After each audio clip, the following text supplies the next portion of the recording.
Thank you. Shri Suresh Prabhu ji, please very brief. Sir, this is a bill for limited liability. I hope the time is not limited because liability is time to be limited. So please give us some unlimited time to talk about limited liability. Because sir, I will try to conclude it as quickly as possible, but sir, give me some time. Sir, in the normal business, if somebody wants to carry on, he has several possibilities. One is proprietary concern, one is a partnership, private limited company, public limited company, association of persons. He could have a charitable trust, and there are so many other possibilities, cooperative organizations and many others. But one of the infirmity that we always encountered with was that partnership didn't have a continuity.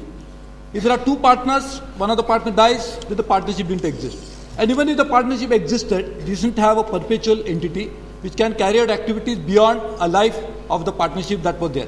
So this was one of the infirmity that we always encountered with, and therefore there was a need to have a bill like this. So I welcome this bill, which is coming in the form of Limited Liability Partnership Bill 2008.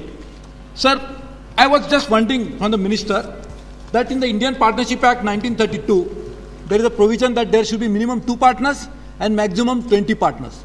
In fact, if you have more than 20 partners, you could not be registered as a partnership under the Indian Partnership Act 1932. I was wondering, I was just trying to look at it, sorry, because there is limited time, I was not able to find the proper mention. What happens in this case? Can we have more than 20 partners or we cannot? So that's something which I don't think it has been very explicitly mentioned here, so I was just wondering about it. Sir, one other very important provision that is really mentioned here is a partnership. One of the problems with that was a partner who is of course liable for his own actions, but he was also jointly and severally liable for the actions of others.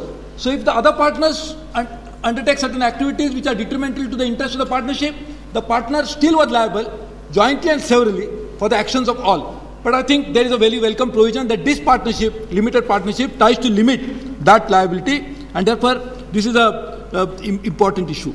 Then again, sir, this is a very important point that is mentioned here, is about winding up. In fact, this is something which I would request the Minister, this is not an issue only related to the partnership.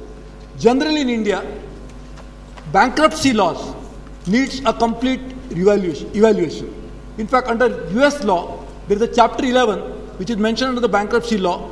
Any partnership, any entity, any corporate body is facing a problem when the assets are less than the liabilities, he can seek chapter 11 protection, and during that period he could carry out the business.